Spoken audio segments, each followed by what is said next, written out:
I think this is really going to be a powerful cover. Black woman in the spotlight, but also not in the spotlight.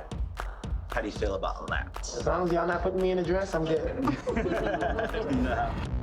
If there's one thing you should know about the reigning MVP of the WNBA, it's that she's finally comfortable in her own skin. There were things that, little girls weren't supposed to do when I was growing up, like beating up on the boys, playing against them. While the 28-year-old style on the court is admired, her style off the court is often questioned. I like wearing masculine clothes, but I love my vagina. I do not want to be a guy. She's not the pretty girl type. She's not doing things for likes, and some people are. I think we live in a male-driven society. There's not an appreciation for women playing at the highest level the way it should be, and that deserves seats at the table as well. I'm Katie Barnes, and this is ESPN Cover Story.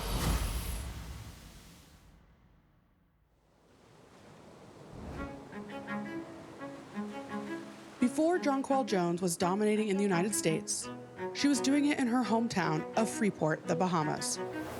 It was also here where she learned to keep her sexuality to herself.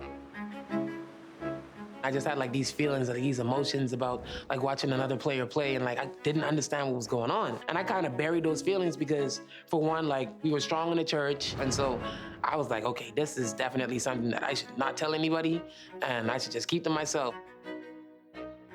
Jonquel was raised as a devout Christian in a country where same-sex relationships were illegal until 1991, and where discrimination based on sexual orientation is still prevalent. So she decided not to say anything. At age 14, she was given the chance to play high school basketball at Riverdale Baptist in Maryland, where the head coach became her legal guardian. At that point, she was a little behind what we were used to, having on our team. And I just started laying out some things. This is what you need to get better at. And she did everything I threw at her. Sometimes, when we had snowstorms in Maryland, I would shovel the driveway. And then I had these gloves that I got from Walmart, and I cut holes out for my fingers. And so I would shoot hoops outside. Before breakfast, she would put up 1,000 shots. And we would be in the bed sleep at 6 a.m. and JJ's out bouncing the ball. And I think that work ethic just propelled her. By her senior year in 2012, Jonquel was the number 17 ranked recruit in the U.S. She attended George Washington University, with Coach Richardson by her side again, this time as an assistant coach. Off the court, she was pushing herself as well. And I remember changing my style up a little bit, just starting to really find myself and my identity through clothes. And I was just nah, I can't do this. I feel like I'm betraying, my faith. And I threw away all my clothes and everything. I had to put that side of myself on the back burner. The pressure on Jonquel grew, putting her at a crossroads with her sexuality.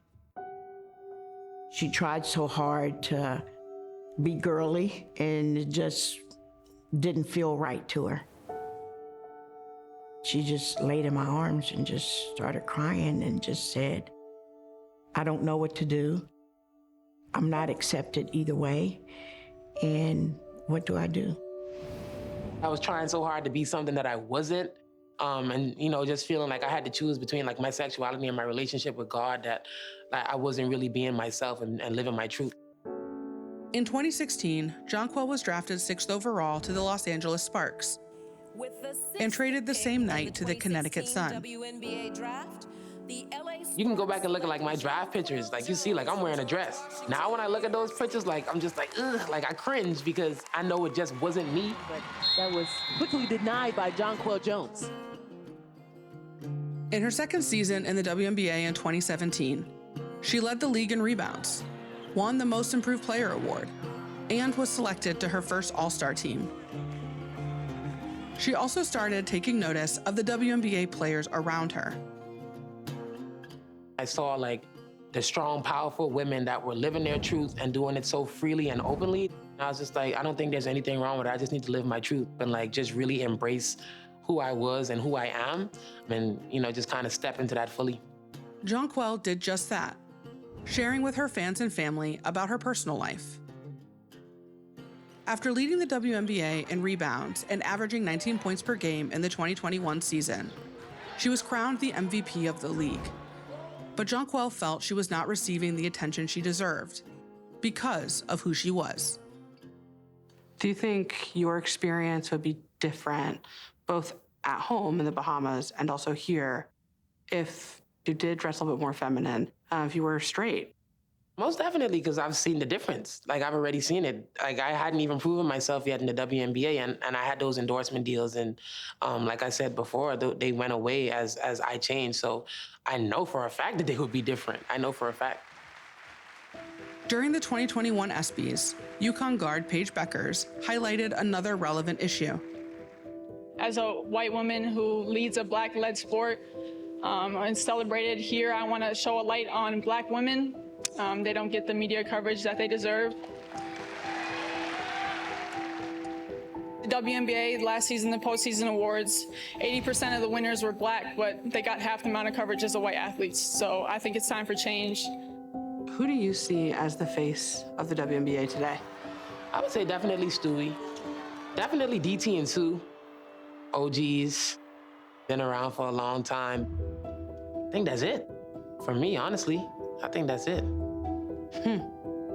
No, I mean, I think your response is that they're all white athletes, right? They're all white athletes, and our league is what, 85% Black? While we're not gonna take away from their greatness, that's not what we're gonna sit here and do.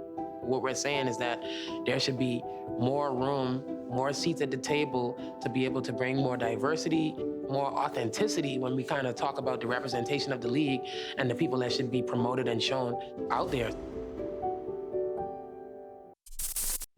Thank you for watching ESPN on YouTube. For live streaming sports and premium content, subscribe to ESPN+.